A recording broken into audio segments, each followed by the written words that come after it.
बिस्मिल्लाहिर्रहमानिर्रहीम अल्लाहुम्मा सल्ली अला मुहम्मद सल्लल्लाहु तआला अलैहि वसल्लम। अस्सलामु अलैकुम। Welcome to 365 degrees on 365। सबसे पहले आज प्रोग्राम में बात होगी आज़ाद कश्मीर की। आज़ाद जम्मू और कश्मीर की पार्लिमानी तारीख में दूसरी मर्तबा एक ही असेंबली के दौर में चौथे वजीर आजम के इंतखाब की तैयारियां तकरीबन मुकम्मल कर ली गई हैं। आपको बताएं कि 1985 से अब तक 12 वज़राए आज़म आ चुके हैं, जबकि अब 13वें वज़ीर आज़म के इंतखाब का अमल शुरू होने को है। 2021 के आम इंतखाबात में तहरीक इंसाफ ने हुकूमत कायम की और सरदार अब्दुल कय्यूम नियाजी को वज़ीर आज़म बनाया, जो 10 माह बाद ही अदम एतमाद के बाइस ओहदे से हटा दिए गए। मई 2022 में सरदार तनवीर इलियास ने वज़ारत उज़्मा संभाली, मगर अदालती फैसले से 1 साल बाद ही नाअहल करार दे दिए गए। अप्रैल 2023 में चौधरी अनवारुल हक वजीर आजम मुंतखब हुए, जो ताहाल अपने मनसब पर फाइज हैं। अब पीपल्स पार्टी को वजारत उज़्मा देने का फैसला मुतवक्के है, जिससे एक ही असेंबली के दौर में चौथे वजीर आजम की तकर्रुरी अमल में आएगी। यह सूरत हाल 2006 की याद ताज़ा कर रही है, जब मुस्लिम कॉन्फ्रेंस की हुकूमत में भी एक ही दौर में 4 वज़राए आज़म तब्दील हुए थे। क़यादत की मुसलसल तब्दीली ने आज़ाद कश्मीर के सियासी इस्तेहकाम पर संजीदा सवालात उठा दिए हैं। आखिर क्या वजह है कि कश्मीर से सियासी अदम इस्तेहकाम खत्म होने का नाम नहीं ले रहा? दूसरी जानिब कल इसी मामले पर नून लीग और पीपल्स पार्टी के दरमियान अहम बैठक हुई, जिसके बाद मुस्लिम लीग नून ने आज़ाद कश्मीर में पीपल्स पार्टी की तहरीक अदम एतमाद को सपोर्ट करने का ऐलान किया और यह भी कहा कि वो हुकूमत नहीं बनाना चाहते, आज़ाद कश्मीर में हुकूमत का कोई हिस्सा नहीं बनेंगे। ये तो नून लीग ने वाज़ेह कर दिया।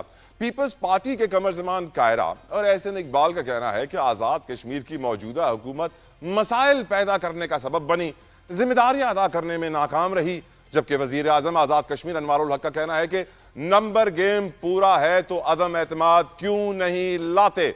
जबकि राना सना का कहना है कि मुस्लिम लीग नून की पार्लिमानी पार्टी ने फैसला किया कि आज़ाद कश्मीर की मौजूदा हुकूमत पर एतमाद नहीं। उन्होंने कहा कि मौजूदा मुद्दत पूरी होने के बाद आज़ाद कश्मीर में फ्री एंड फेयर इलेक्शंस होंगे। हालिया सियासी पेशरफ्त के नतीजे में 53 रुकनी आज़ाद कश्मीर असेंबली में पीपल्स पार्टी अरकान की तादाद इस वक्त 27 हो गई है। मुस्लिम लीग नून के 9, PTI के 5, जबकि 2 इलाकाई जमातों के एक रुकन शामिल हैं। वजीर आजम आज़ाद कश्मीर चौधरी अनवारुल हक की क़यादत में PTI के मुनहर्रिफ ग्रुप के अरकान की तादाद घटकर 10 रह गई है, जिससे पीपल्स पार्टी की फतह वाज़े नजर आ रही है। अब देखना यह है कि क्या होगा आज़ाद जम्मू कश्मीर का सियासी मुस्तकबिल। इसके ऊपर प्रोग्राम में गुफ्तगू करेंगे। साथ ही साथ मैं आज प्रोग्राम में बात करना चाहूँगा कि पाकिस्तान मुसलसल कोशिशें कर रहा है कि अफगानिस्तान के साथ ताल्लुकात बेहतर करे, बायलैटरल ट्रेड बढ़ाए, तिजारत बढ़ाए। लेकिन अफसोस के साथ हमें कहना पड़ रहा है कि इस वक्त भी एक तात्तुल हम देख रहे हैं मुज़ाकरात के अंदर। इस्तांबुल के अंदर तुर्किया के हम जानते हैं मुज़ाकरात जारी थे, 3-4 दौर हुए, लेकिन रिजल्ट्स नहीं निकले। इवन दो कि जब मुज़ाकरात जारी थे उस वक्त भी बॉर्डर पर दरअंदाजी, दहशतगर्दी के वाक़यात रूनुमा होते रहे। पाकिस्तान ने सब्र का मुजाहरा मुसलसल किया है। लेट्स सी कि ऊंट किस करवट बैठता है, क्योंकि पाकिस्तान और अफगानिस्तान के ताल्लुकात में इस्तेहकाम आना मुल्क के बेहतर मुस्तकबिल के लिए बहुत ज़रूरी है। इस पर के ऊपर भी प्रोग्राम में हम गुफ्तगू करेंगे। साथ साथ हम बात करेंगे एक और खबर की। खबर इजरायली मीडिया की तरफ से आई है।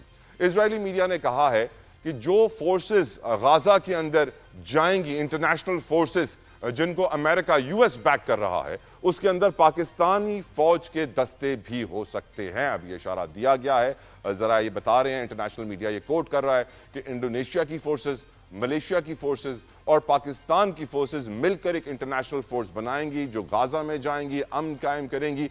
पाकिस्तानियों के लिए बहुत अच्छी खबर है, क्योंकि हर पाकिस्तानी चाहता था कि वो फ़लस्तीन में जाकर जंग बंदी में, वहाँ के हालात के अंदर बेहतरी लाने में, वहाँ की रिहेबिलिटेशन में, वहाँ इमदादी काम करने में अपना किरदार अदा करे। और आज पाकिस्तान को ये मौका मिल रहा है। I think it's a big achievement. Let's see क्या होता है, टाइम विल टेल। गुफ्तगू का आगाज़ करेंगे। मेरे साथ मौजूद हैं पाकिस्तान पीपल्स पार्टी आज़ाद से फैसल मुमताज़ राठौर साहब अस्सलाम वालेकुम। बहुत शुक्रिया सर आपके वक्त के लिए, जज़ाकल्लाह खैर। प्रोग्राम का हिस्सा बनेंगे PMLN के अली गौहर बलोच साहब, कुछ हमारे साथ मौजूद हैं। बलोच साहब, thank you so very much for your precious time, अस्सलाम वालेकुम। एंड PTI से हमें ज्वाइन करेंगे आमिर मुगल साहब। गुफ्तगू का आगाज़ करते हैं। फैसल मुमताज़ राठौर साहब, आपकी नज़र में आज क्यों ज़रूरत पड़ रही है कि एक ही टेन्योर के अंदर चौथा वज़ीर आज़म आज़ाद जम्मू और कश्मीर में लाया जाए? आपकी नज़र में क्या रीजंस हैं फैसल राठौर साहब? आपने बहुत शुक्रिया। देखिए जी, असल में जब आज़ाद कश्मीर के 2021 में इलेक्शन हुए तो PTI की हुकूमत आज़ाद कश्मीर में बनी। एक साल बाद पाकिस्तान PTI की हुकूमत ने अपने ही प्राइम मिनिस्टर के खिलाफ अदम एतमाद किया और दूसरा प्राइम मिनिस्टर वो ले आए। फिर एक साल बाद उनके जो प्राइम मिनिस्टर थे उनके खिलाफ एक कोर्ट का फैसला आया जिसकी वजह से ना अहल हुए और फिर एक कोलिशन हुकूमत बनी उस वक्त के हिसाब से। अभी रिसेंट ये कोलिशन हुकूमत जो कि फोर्थ ब्लॉक की हुकूमत थी जिसको पाकिस्तान पीपल्स पार्टी और नून लीग ने सपोर्ट किया था और वो इस कोलिशन हुकूमत का हिस्सा थे। लेकिन पिछले इस 2 साल की इस कोलिशन फोर्थ ब्लॉक की हुकूमत के अंदर आज़ाद कश्मीर के अंदर कुछ इस तरह के सूरत हाल पैदा हो गई कि आपने देखा होगा कि अवामी हकूक और दीगर मामलात के हवाले से लोग सड़कों पर निकले, जिसकी वजह से 2-3 दफा रियासत के अंदर तमाम मामलात रुक गए, यहाँ तक कि वफाकी हुकूमत को आकर मुज़ाकरात करने पड़े उन मसाइल के हल के लिए। और एक पॉलिटिकल जो सिस्टम और निज़ाम था वो इररेलेवेंट हुआ। तब तमाम सियासी जमातों ने सर जोड़कर फैसला किया कि यहाँ पर एक सियासी निज़ाम कायम रहना चाहिए, चूंकि आगे इलेक्शन टेन्योर भी है और पॉलिटिकल एक्टिविटीज भी यहाँ पर काफी महदूद होकर रह गई। और फिर जो मुआहदे और जो मामलात थे मसाइल के हल के लिए वो भी सियासी जमातों और सियासी हुकूमतों ने हल करने थे। तो पाकिस्तान पीपल्स पार्टी चूंकि आज़ाद कश्मीर की असेंबली के अंदर इस वक्त सबसे बड़ी पार्लिमानी जमात थी, तो उन्होंने ये फैसला किया हमारी क़यादत ने कि हम बकिया अरसे के लिए अपनी हुकूमत बनाएंगे। और फिर ये फैसला हुआ और फिर मुस्लिम लीग नून जो कि पाकिस्तान के अंदर वो पाकिस्तान पीपल्स पार्टी के साथ कोलिशन में भी है और पाकिस्तान पीपल्स पार्टी ने वफाक में नून लीग की हुकूमत को वोट देकर उन्होंने हुकूमत में अपना हिस्सा डाला है। तो उस हवाले से भी रात को प्रेसिडेंट साहब के साथ मीटिंग हुई और जिसमें ये फैसला किया गया कि नून लीग भी हुकूमत बनाने में अपना वोट डालेगी लेकिन ऑपोजिशन में बैठेगी। तो इस सूरत हाल को देखते हुए ये हमने फैसला किया कि हम रियासत में फ्री एंड फेयर इलेक्शन करवाने के लिए और जो मौजूदा कैओस की सूरत हाल यहाँ पर पॉलिटिकल पैदा हो गई उसको ठीक करने के लिए ये हुकूमत बनाई जाए ताकि ये बकिया जो अरसा है इसको बेहतर अंदाज में गवर्न किया जा सके। बिल्कुल ठीक, बिल्कुल ठीक। अली गौहर बलोच साहब की तरफ मैं बढ़ना चाहूँगा। बलोच साहब, आपसे पूछना चाहूँगा सर, जो सियासी अदम इस्तेहकाम का जिक्र पीपल्स पार्टी के हमारे साथी कर रहे हैं इस वक्त, वो सियासी अदम इस्तेहकाम तो हम पाकिस्तान के अंदर भी देखते हैं, जिसकी वजह से हम शायद एक हाइब्रिड डेमोक्रेटिक मॉडल की इम्प्लीमेंटेशन देख रहे हैं पाकिस्तान में। लेकिन फिर भी हम देख रहे हैं कि नून लीग चाहती है कि वहाँ पर नई हुकूमत आए। प्रॉब्लम्स मुझे काफ़ी सिमिलर नज़र आ रहे हैं पाकिस्तान के और आज़ाद जम्मू और कश्मीर के। वहाँ पे सियासी लीडरान ये फैसला कर रहे हैं कि फ्री एंड फेयर इलेक्शन कराए जाएं।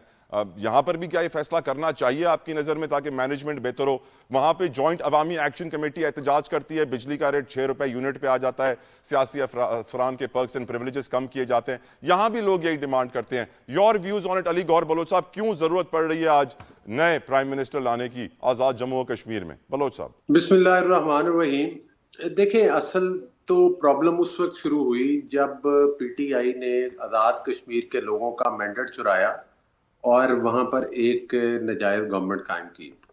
और यही वजह है कि आज आपको जो उधर प्रोटेस्ट नज़र आए, जो आज उधर एक अफरा तफरी नज़र आई और जिसका पब्लिक ने मतलब खुल के इजहार किया।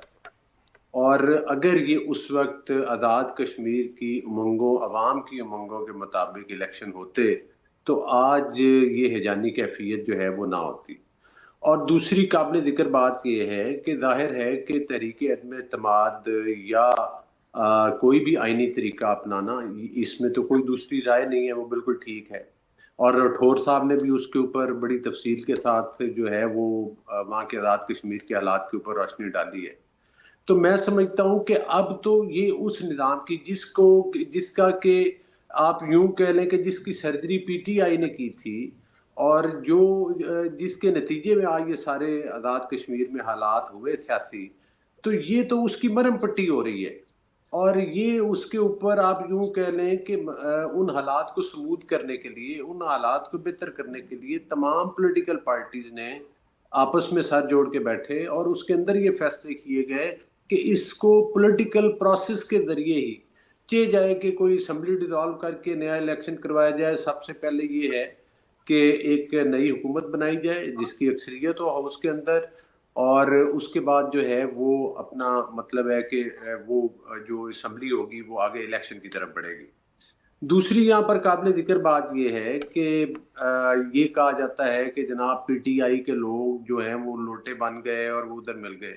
देखें, ये सबसे बड़ा सबूत है। इसका मतलब ये है कि मादरत के साथ आपने पीटीआई के उस वक्त ऐसे लोगों को कामयाब करवाया, ऐसे लोटों को कामयाब करवाया जो आपकी पार्टी के साथ तो कमिटेड शायद कम ही थे, जिनको आपने हालात वाकयात के तहत जिन लोगों को आपने अप्लाई किया, आज आप उनसे गिला करते, हमारे लिए तो वो इंतहाई काबिल एहतराम है और जाहिर है वो अपने सियासी फैसले करने में हक बजाने में है।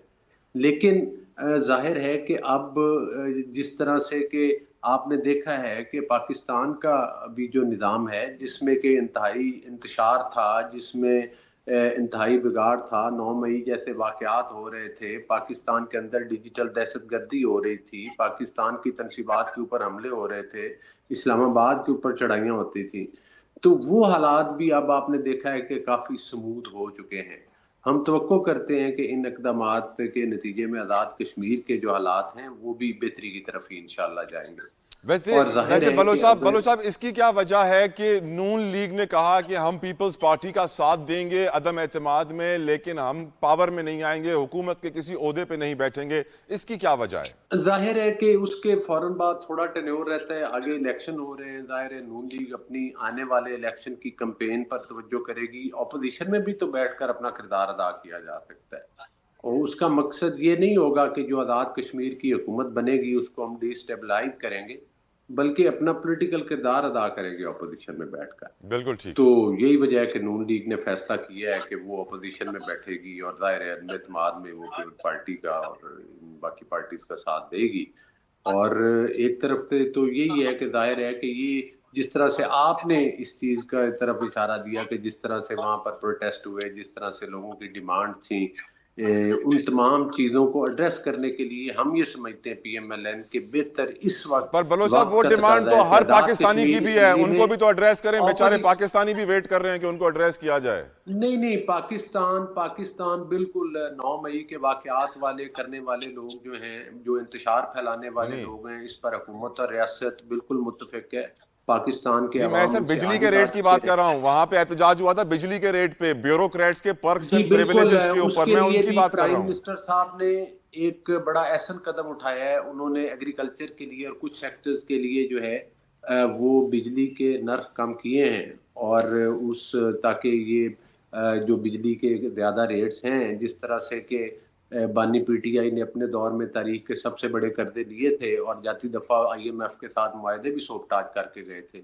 ज़ाहिर है इन चीज़ों का परमानेंट हल तो फिर अल्लाह करेगा कि पाकिस्तान का आईएमएफ से छुटकारा हो वैसे जाएगा तो फिर ही बलोच साहब विद होगा। ऑल ड्यू रिस्पेक्ट लेकिन सर, आप मेरे बड़े पसंदीदा सियासतदानों में से एक हैं, लेकिन मैं आपसे रिक्वेस्ट करता हूं कि सर कब तक हम पीटीआई के ऊपर ब्लेम गेम करेंगे? सियासत के अंदर ये ब्लेम गेम बहुत हो गई है सर। एक हुकूमत आती है, पिछली हुकूमत पे इल्जाम लगाती है। आपका पीडीएम 1 का दौर था, पीडीएम 2 का दौर था, आई थिंक पानी सर के ऊपर से गुजर गया, अब आप आगे बढ़ें सर। नहीं, देखें बात ये है कि इस वक्त भी हम हालात तो वही फेस कर रहे हैं ना। जब ये शुहदा के मुजस्मों का तमस्खर कौन उड़ाता है, शहादतों का तमस्खर कौन उड़ाता है? पर सर हमारे मुखालिफ 47% जो गुर्बत 9 जो मई की वजह से पाकिस्तान में तो नहीं है ना सर? नहीं सर, बिल्कुल वजह है। ये वजह आपके नजदीक नहीं होगी, हमारे हमारे आपके नजदीक है। नजदीक है, एक आपके नजदीक है। 2018 का अगर इलेक्शन चोरी ना किया जाता और उसके नतीजे में एक नाहल आदमी को इसके हुकूमत के ऊपर मसनद पर ना बिठाया जाता और जिसने के गवर्नेंस बेहतर करने की बजाय, हालात बेहतर करने की बजाय पाकिस्तान की मैशत का भट्ठा बिठाया, ठीक सर, आज वही कांटे तो हम चुन रहे हैं। बिल्कुल ठीक सर। आमिर मुगल साहब ने हमें ज्वाइन कर लिया है फ्रॉम पीटीआई। मुगल साहब, thank you for your time. Mughal साहब, अब बलोच साहब यही कह रहे हैं कि पीटीआई ने एक नाजायज हुकूमत बनाई थी आज़ाद जम्मू कश्मीर में और उनकी वजह से ये सारे प्रॉब्लम्स क्रिएट हुए हैं। इसी वजह से आज चौथा वजीर आज़म लाने की बात हो रही है एक ही टर्म के दौरान प्राइम मिनिस्टर की। आपकी नज़र में आज़ाद जम्मू कश्मीर में जो इस वक्त अदम एतमाद की बातें हैं, सियासी माहौल गर्म किया जा रहा है, इसकी क्या वजूहात हैं and who do you think is to be held responsible? Aamir Mughal साहब। साहब, ये किसने कहा कि तरीके इंसाफ ने सर, मेरे साथ अली गौहर बलोच साहब मौजूद हैं फ्रॉम PMLN सर। अच्छा, ये उन्होंने फरमाया? जी सर। मैं बलोच साहब के लिए तो यही कहूंगा, जो चाहे आपका हुस्न करिश्मा साज करे। जी सर। ओ भाई, तरीके इंसाफ ने तो इलेक्शन लड़ा, हुकूमत बनाई, हमारे जो मेंबर है वो तोड़े, आपने बजोरे बंदूक तोड़े या लालच दे के तोड़े या जैसे भी तोड़े, उन्हें तोड़ के आपने एक नाजायज हुकूमत बनाई। जो तरीके इंसाफ के टिकट पे ही जीता हुआ था चौधरी अनवारुल हक, उसको वज़ीर-ए-आज़म बनाया।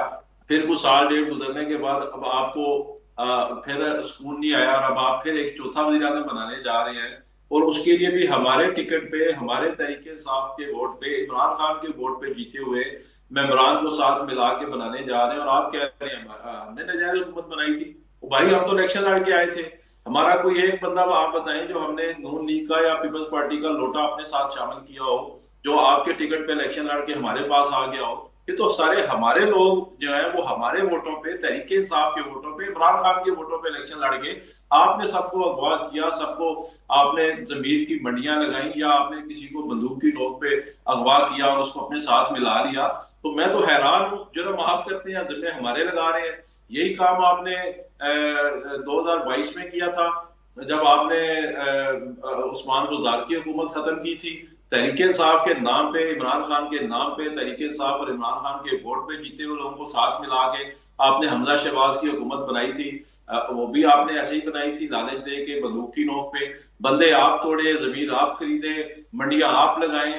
क्या तहरीके इंसाफ ने नून लीग के नाम पे या नवाज शरीफ के वोट बैंक पे जीते हुए किसी लोटे को साथ मिला के हुकूमत बनाई है? फिर तो आपके ये नाजायज हुकूमत है।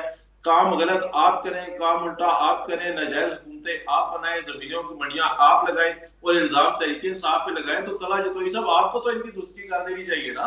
मुगल साहब ये बताएं आज क्या हो रहा है? आज जो दोबारा ये मैदान गर्म हो रहा है सियासत का, इसकी वजह क्या है? मैं आपको बताऊं, ये बंदर बांट का माल है जतोई साहब।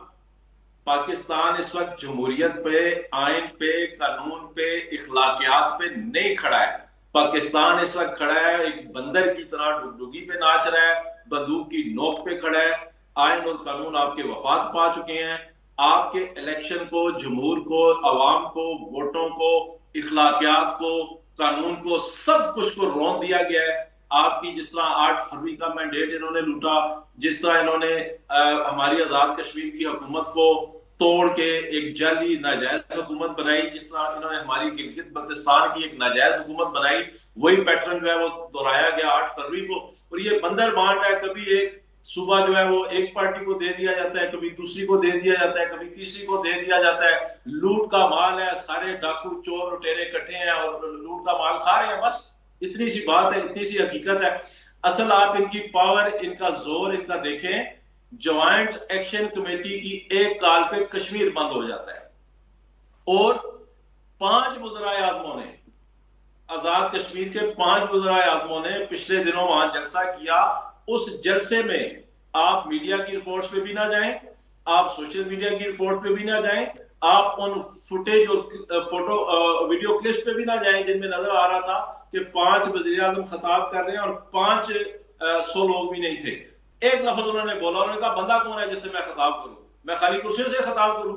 और 5 वज़ीर आज़मों को बंदूक की नोक पे इकट्ठा करके आप पूरे कश्मीर से 500 बंदा नहीं जमा कर सकते, जिनमें हमारा लोटा वज़ीर आज़म भी शामिल था, सरदार तनवीर इलियास, और पीपल्स पार्टी के और नून लीग के भी शामिल थे। ये इनकी कुल औकात और कुल हैसियत है कश्मीरियों की नजर में।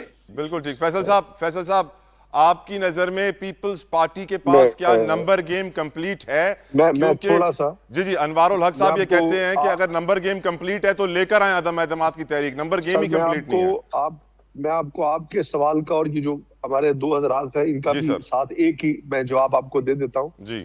तो सर, सबसे पहले बात तो ये है कि एक बात जो कि हमारे जो पीटीआई के एक मौकफ आया जी पीटीआई की हुकूमत जब पीटीआई ने बनाई थी तो पीटीआई ने खुद, जिनको इन्होंने लोटा वज़ीर-ए-आज़म कहा, पीटीआई ने अपने वज़ीर-ए-आज़म क़य्यूम नियाज़ी के खिलाफ सरदार तनवीर इलियास से अदम एतमाद कराया कि हमारा वज़ीर-ए-आज़म करप्ट है, और इन्हीं तनवीर इलियास साहब को वो खुद लेकर आए। नंबर दो, जो दूसरे प्राइम मिनिस्टर थे वो इनके कोर्ट के फैसले की वजह से गए। नंबर 3, ये जो लोग आज पीपल्स पार्टी में वापस आए हैं, जिन्हें आज लोटा कहा जा रहा है, ये पाकिस्तान पीपल्स पार्टी के पोटेंशियल कैंडिडेट थे जो जीते हुए थे। उस वक्त आके विकेटें गिर गई, उस वक्त विकेटें गिराई गई। अब ये लोग जो पाकिस्तान पीपल्स पार्टी को छोड़कर इनके साथ लोटे बने थे, तो वो उस वक्त विकेटें गिराई गई। जब वो हमारे साथ आए तो वो अब लोटे बन गए। सेकंड, सर ये जो जॉइंट एक्शन कमेटी के, सर तो सुन तो लेना सर सुन तो लेना सर, मैं आपकी बात का सर रिस्पॉन्स दे रहा हूँ। फिर जो इश्यूज हैं आजाद कश्मीर के अवाम के, हकीकतन ये बात, सर मैं आपको, जी सर, जी फैसल साहब, ये जितने लोग आप कह रहे हैं ये तहरीक इंसाफ के टिकट पे और इमरान खान के नाम पे वोट लेके आए थे। आपने उनको, सर बिल्कुल, ये सारे रिजाइन करते फिर आपके टिकट पे जीते।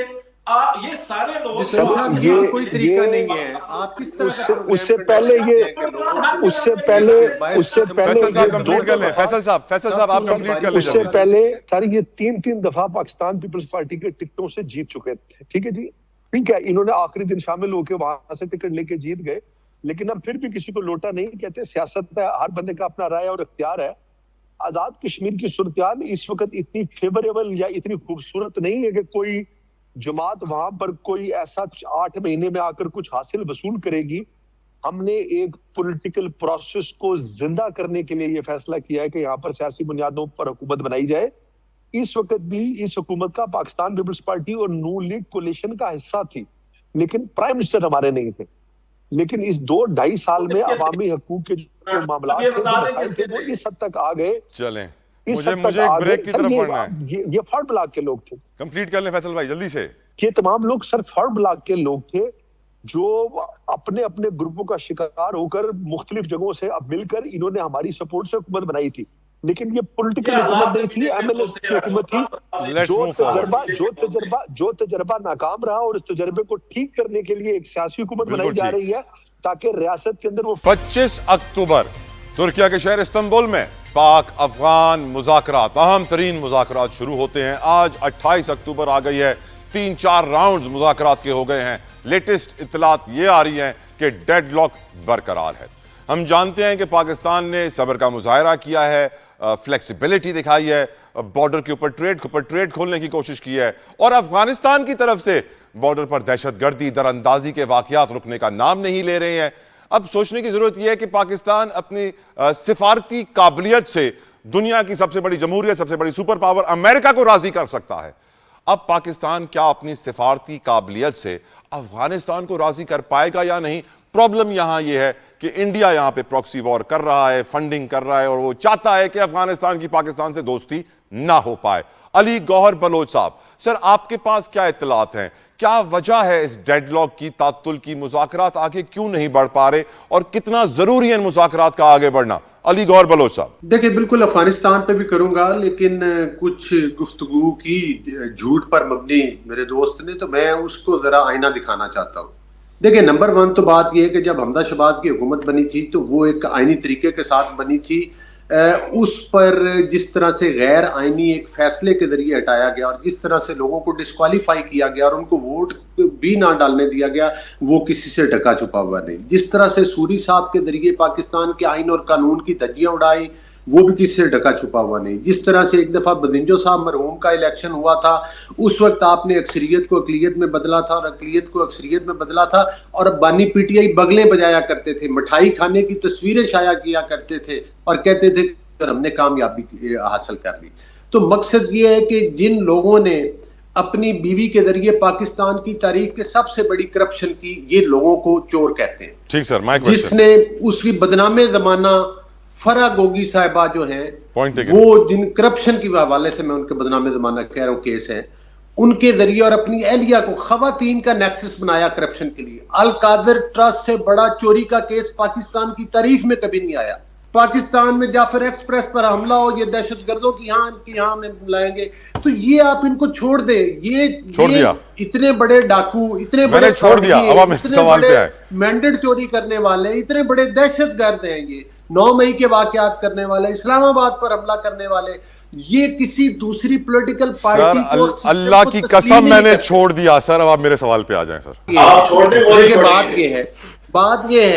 बात बड़ी सिंपल है। इनको अब तकलीफ और मिर्चें आईना दिखाने की बात बड़ी सिंपल है। अफगानिस्तान वालों को हमने बहुत बर्दाश्त किया, उनके साथ मुज़ाकरात भी किए, उनको समझाया भी, लेकिन जब वो पाकिस्तान के अंदर दहशतगर्दी इंडिया के कहने पे बात नहीं आ रहे, तो फिर उनके घर के अंदर घुसकर जो है उनको बताया है कि अगर आप बाद नहीं आएंगे तो फिर हमने कोई चूड़ियां नहीं पहनी हुई। हमारी अफवाज जो है वो बॉर्डर पर आज शहादतें दे रही हैं और रोज इस दहशतगर्दी के खिलाफ जंग में वो हिस्सा ले रहे हैं और वो शीशा पलाई हुई दीवार की तरह खड़े हुए हैं।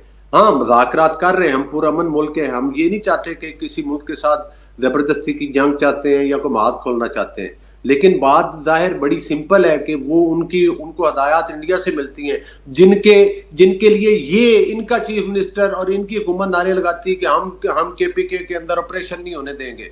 उसका मतलब है जो आपके फौजियों को और अवाम को शहीद कर रहा है, आप उनको शेल्टर दे रहे हैं। लेकिन मैं ये समझता हूं कि इंशाअल्लाह ताला ये अमन होगा KPK के अंदर। अफगानिस्तान, मुझे लगता है बलोच साहब मौजूदा हुकूमत ने ऑफर कराई है, अगर वो अपने मुल्क की, जो उसके मुल्क के अंदर से हमारे मुल्क में दहशतगर्दी हो रही है, उसको रोकना उसका काम है। मुझे लगता है बलोच साहब, मुझे लगता है कि अमेरिकन डिप्लोमेसी के केस में क्योंकि फील्ड मार्शल साहब खुद डायरेक्टली एक्टिव थे, तो अगर अफगानिस्तान की डिप्लोमेसी के केस में भी फील्ड मार्शल साहब डायरेक्टली एक्टिव हो जाएं तो रिजल्ट्स गारंटीड होंगे सर। Don't you agree?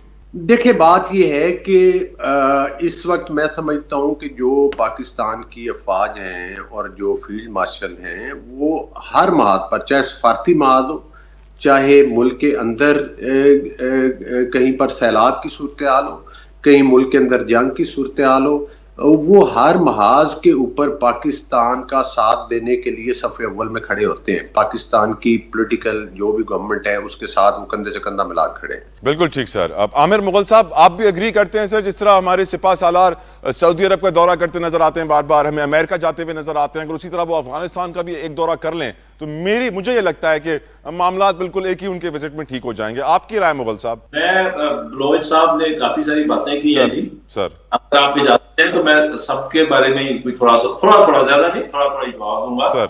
उसकी वजह है कि मेरा बात करने का मकसद कौम को समझाना है, बलोच साहब को समझाना नहीं है, क्योंकि ये मेरे से ज्यादा समझते हैं। बिल्कुल, ये लहला बात है कि टीवी पे आगे इनका मौकफ और होता है और अंदर से इनको पता होता है। इन्होंने कहा जी कि वो जो हमजा शहबाज बने थे वो आइन और कानून के मुताबिक बने थे।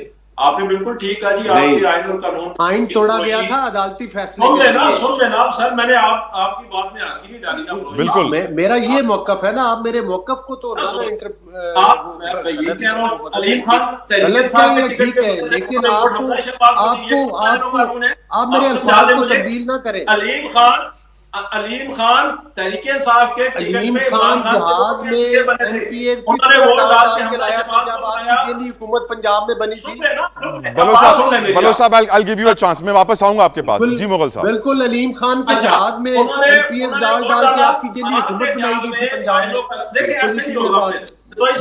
बलोच साहब 2 मिनट उनको दीजिए, मैं आपके पास आऊंगा। जी मुगल साहब। अपनी बारी में भी ये बोले, मेरी बारी। जी मुगल साहब फरमाइए मुगल साहब। आप अलीम खान समेत 20 वोट तोड़ के हमजा शहबाज को वज़ीर आला बनाया और आप कह रहे हैं आईनो कानून के मुताबिक हुआ था। ये आईनो कानून है आपका, जमीर खरीदना, वोट खरीदना, तरीके साहब के नाम पे लिए हुए।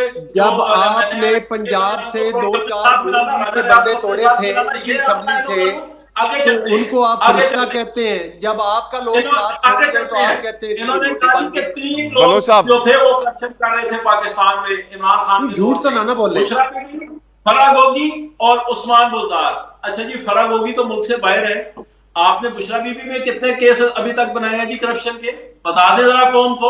आपका तो इल्जाम है भी मुलव्वस है, अल कादिर ट्रस्ट वाले केस में भी मुलव्वस है, बाकी केसेस भी आ रहे हैं। मुगल साहब को एक बार बोलने दे। बलोच साहब मैं आऊंगा। एक प्रेस कॉन्फ्रेंस की तरीके साहब छोड़ी, उस्मान बुज़दार जो वो घर में बैठा हुआ है, और बुशरा बीबी ने तहरीके साहब को नहीं छोड़ा, इमरान खान को नहीं छोड़ा, वो जेल में बैठी हुई है। लेकिन करप्शन का केसेस आप फिर भी उन पर नहीं बना सके। अगर उन्होंने करप्शन की थी तो आप केस बनाते ना बुशरा बीबी पे। अब आए आगे, अल कादिर का केस है, तोशा खाना के केसेस हैं, क्यों नहीं है अली गौर रोए साहब ने कहा, देखिए जतोई साहब मैं इनको बात नहीं करने दूंगा इनकी टर्म पे। जी मुगल साहब करें, बलोच साहब I request, I beg of you, Baloch साहब आई बेग ऑफ यू। जी मुगल साहब, झूठ बोला, सरासर झूठ बोला, गलत बयानी की, धोखा देने की, मैं सुनता रहा आराम से, क्योंकि इनका काम झूठ बोलना, इनका काम धोखा देना, इनका काम हकायक को मसख करना है। लेकिन ये कैसे हो सकता है कि मेरी बारी में भी ये बोले मुगल साहब बोलिए, मुगल साहब बोलिए जल्दी बोलिए। अब इन्होंने क्या कहा जी? अब इन्होंने आप कहा जी दूसरों की बारी में आप इस्तीफा सलाह साहब की बड़ी मेहरबानी है आपको कि खुद वो अपने गिरबान में मुगल साहब झांकना और चाहिए। मेरे भाई इस्तीफा सलाह साहब ही खड़े हैं, अर्तली की क्या औकात है खड़ा हो फ्रंट लाइन पे। इमरान न्याजी से बड़ा को बूट पालसिया है, मुझे बताएं।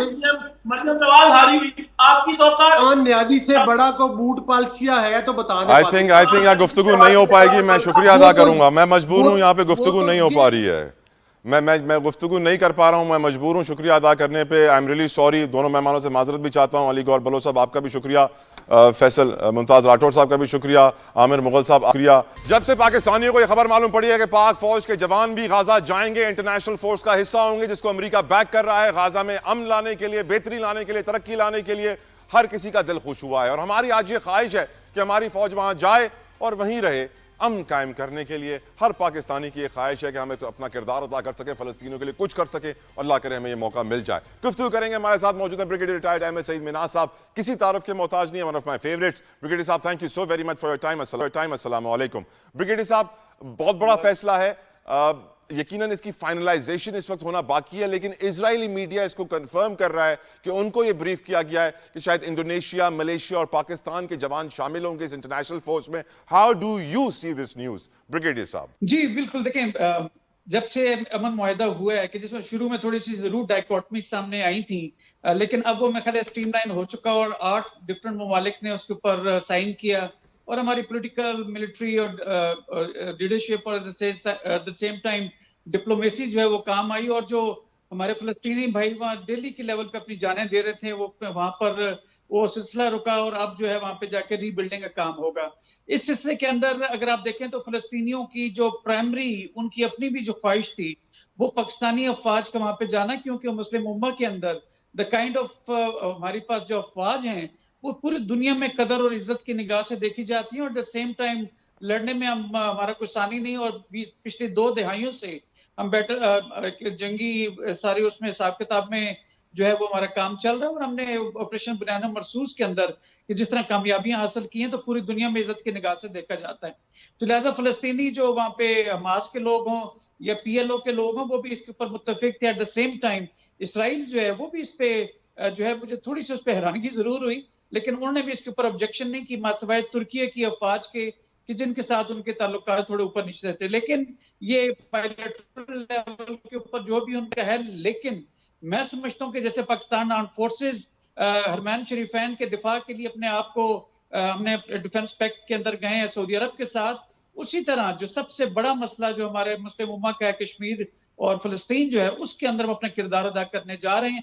और एक अमन फौज का जो है वो उसमें हमारा रोल होगा कि जहां पे हम रीबिल्डिंग में वहां पे असिस्ट करेंगे और वहां पर जो भी जंगबंदी की लाइन है, सीज फायर लाइन, उसकी प्रोटेक्शन को भी इंश्योर करेंगे। तो मैं समझता हूँ कि एक स्ट्रॉन्ग आर्म फोर्सेस जो वहां पे जा रही हैं और जो फर्दर इस चीज को सब्सटेंशिएट करेंगी, जो फील्ड मार्शल साहब की भी पोजीशन रही है कि 1967 से पहले के जो बॉर्डर्स हैं उसके ऊपर जाके 2 स्टेट सोल्यूशन की तरफ बढ़े। तो लिहाजा it will take some time, लेकिन ये तमाम चीजें जो हो रही हैं ग्रेजुअल हो रही हैं। लेकिन मैं समझता हूँ कि पाकिस्तान आर्म फोर्सेस को मजीद इज्जत और कदर मंजिल से देखा जाएगा, ना सिर्फ साउथ एशिया में बल्कि international all over the world. अब इस खबर का एक और एंगल भी तो है ब्रिगेडियर साहब, उसके ऊपर भी आपने बात करनी है। दूसरा एंगल इसका यह है कि हम जानते हैं कि ईरान के बाद नेतन्याहू की आंखों में पाकिस्तान भी एक प्रॉब्लम है जिसका वो जिक्र ओपनली कर चुका है पाकिस्तान का नाम लेके। अब मेरा सवाल आपसे ये है कि कहीं पाकिस्तान की अफवाज के जवानों को इन फोर्सेस में शामिल करना पाकिस्तान को राजी करने का तो उनका प्लान नहीं है कि हम किसी तरीके से पाकिस्तान को भी राजी कर लें, खुश कर लें, ताकि ये प्रॉब्लम भी हमारा हमेशा के लिए हमारी बुक से ख़त्म हो जाए। आपकी नज़र में ये कोई इसका दूसरा कोई एंगल तो नहीं है जो हम मिस कर रहे हैं इस खबर का? सर देखिए, जहां पे मैंने इंतहाई ऑप्टिमिज्म वाली बात की आपके पहले सवाल के जवाब में, वहीं पे एक कॉशियस पेसिमिज्म भी जरूर अटैच है जिसका आपने जिक्र किया है। जहां तक नेतन्याहू का ताल्लुक है, बड़े ओपनली वो ईरान और पाकिस्तान को अपना दुश्मन गर्दानता है, इसमें भी कोई शक नहीं है। हमने अपने पासपोर्ट के ऊपर भी वाहिद दुनिया का इस्लामी मुल्क है जिसने एज पर दी आइडियोलॉजी वो पाकिस्तान और कायद-ए-आज़म के फरमानात के मुताबिक हमने उस पर लिखा हुआ है कि वैलिड है तमाम ममालिक के लिए मासवा इसराइल के। तो लिहाजा शायद वो भी ये समझता है इसराइल भी कि अब वो एक कोर हकीकत तो है इसराइल जो है जो एग्जिस्ट करता है। अब वहां पर शायद वो पाकिस्तान के साथ ताल्लुकात बेहतर करने के लिए भी बातचीत हो सकती है या मे बी वो पाकिस्तान को एम्ब्रॉयल करने की कोशिश करे। तो एक कॉशियस पेसिमिज्म जरूर एग्जिस्ट करती है, लेकिन हम तमाम कॉन्टीजेंसीज हमारी पॉलिटिकल डिप्लोमेटिक और मिलिट्री लीडरशिप इसके ऊपर मुख्तलिफ कॉन्टीजेंसीज को हमने प्ले भी कर रखा है और उसके ऊपर वॉर गेमिंग भी हुई है। लेकिन अगर दुनिया ये समझती है और स्पेशली मुस्लिम उम्मा कि पाकिस्तान की ज़ेर क़यादत इंडोनेशिया, मलेशिया, पाकिस्तान की अफवाज जब जाएंगी वहां पे तो उनको इंटरनेशनल कवर भी हासिल होगा, मे बी यूनाइटेड नेशंस के भी उसको कवर हासिल हो। तो लिहाजा ऐसा कोई जंग तो वहां पे नहीं होने जा रही, लेकिन वहां पे अमन लाने के लिए जरूर और लेकिन एक कॉशियस पेसिमिज्म। लेकिन ब्रिगेडियर साहब फिर सवाल तो बनता है, ब्रिगेडियर साहब सवाल तो बनता है, पाकिस्तान ने अफगानियों को ट्रेन करके सोवियत यूनियन को रशिया से आज़ादी दिलाई।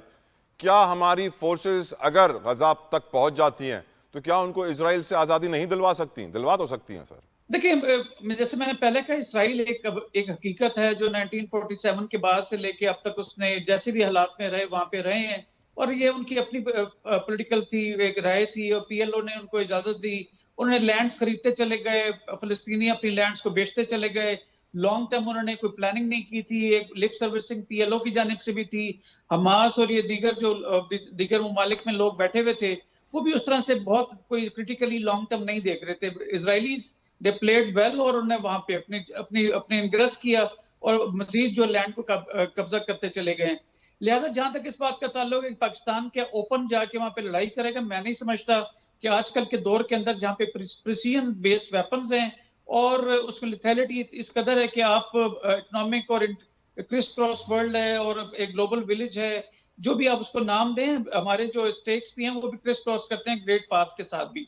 तो लिहाजा वहां पे क्या जाके हम कोई अपनी एक जंग शुरू करेंगे, मैं नहीं समझता कि पाकिस्तान की जो पॉलिटिकल लीडरशिप है या डिप्लोमेटिक हमारी जो चॉइसेस हैं उसके अंदर जंग कोई एक ऑप्शन रखता है। वहां पे हम प्योरली अमन के लिए जा रहे हैं और अमन की खातर हम ये नहीं है कि कोई ऑफेंसिव लॉन्च करेंगे। पाकिस्तान की जो डिफेंस स्ट्रेटेजी डॉक्ट्रिन भी है वो ऑफेंसिव नहीं है, वो इंडियन सेंट्रिक थी, डिफेंसिव थी और अभी भी हम one of the largest contributor हैं टुवर्ड्स यूनाइटेड नेशंस कि जहां पे हम अमन अफवाज के हिस्सा रहे। तो एक अनदर मिशन है जो दुनिया की जानिब से और मुस्लिम उम्मा की जानिब से पाकिस्तान को एक तफवीज किया जा रहा है। मैं समझता हूँ कि वहां भी परफॉर्मेंस हमारी ठीक रहेगी और इसराइल मैं नहीं समझता कि पाकिस्तानी अफवाज के होते हुए मजीद कोई इस तरह की हरकत ऑफेंसिव जो है उस लैंड पे करेगा। तो लिहाजा रिबिल्डिंग का एक मौका, एक अमन को मौका दिया जाना चाहिए और पाकिस्तान का अगर उसमें रोल होता है तो ऑलरेडी पाकिस्तान की कदर मंजिलत है दुनिया के अंदर, तो मजीद वो पॉलिश हो जाएगी, मजीद अच्छी हो जाएगी, जिसमें हमारे इन्वेस्टमेंट भी आएगी और तमाम उसके जितने अटैच एडवांटेजेस हैं वो भी होंगे। लेकिन जैसे मैंने पहले कहा, ब्रिगेडियर साहब वक्त कम है, मैं चाहूंगा आप 1 मिनट में अफगानिस्तान के ऊपर भी कमेंट कर दें सर जल्दी से, जो डेडलॉक क्रिएट हुआ है हमारे नेगोशिएशंस में। सर हमारा एक ही एजेंडा आइटम है कि पाकिस्तान के खिलाफ सरजमीन इस्तेमाल ना अफगानिस्तान की और उनको टेररिज्म को रोकें, टीटीपी को रोकें। जबकि 3 मुतालबे हैं उनके जो है वो अफगानियों के, जो उसमें पहले ये कि ठीक है हम उसको देखते हैं, लेकिन उन्होंने मजीद कोई बहुत ठोस किस्म की बात नहीं की है अपने जो है वो टेररिज्म के लिहाज से। नंबर 2 उनका मुतालबा है कि हमारी सोवरेनिटी को आप चैलेंज ना करें। थर्ड ये है कि आप ट्रेड को जारी रखें और एट द सेम टाइम जो है वो हमारे रेफ्यूजीज को जो है वो आप वापस ना करें। तो लिहाजा इन 3 चीजों के अगर देखा जाए तो कोई बहुत मुस्बत जो है उन्हें जवाब अफगानियों ने नहीं दिया है और ये इंतहाई जो है वो तशवीशनाक है, क्योंकि वो काबुल से डायरेक्ट जो है वो ले रहे हैं, मशवरे ले रहे हैं और काबुल इस पर जो है न्यू दिल्ली के जेर असर है। तो लिहाजा इन तमाम चीजों को देखते हुए अगर टीटीपी के एलिमेंट्स को नहीं रोका जाता अफगानिस्तान की जानिब से, तो जैसे डिफेंस मिनिस्टर साहब ने भी कहा था, फिर खुली जंग होगी। बहुत बहुत शुक्रिया ब्रिगेडियर रिटायर्ड अहमद सईद मिन्हाज साहब वक्त के लिए। सर जज़ाकल्लाह खैर। लेकिन I am still of the same opinion. ये जिस तरह हमने देखा अपने सिपा सालार को, field marshal general Syed Asim Munir साहब को, वो सऊदी अरब गए पाकिस्तान की डिप्लोमेसी के लिए, डोनाल्ड ट्रंप से मुलाकात की पाकिस्तान की डिप्लोमेसी के लिए। मेरे ख्याल से in my opinion, you can agree और डिसएग्री, अगर उसी तरह वो एक विजिट अफगानिस्तान की भी प्लान कर लें तो he can achieve what others can't. अपना ख्याल रखिएगा। I will see you soon इंशाल्लाह टुमारो। अंटिल देन अल्लाह हाफिज।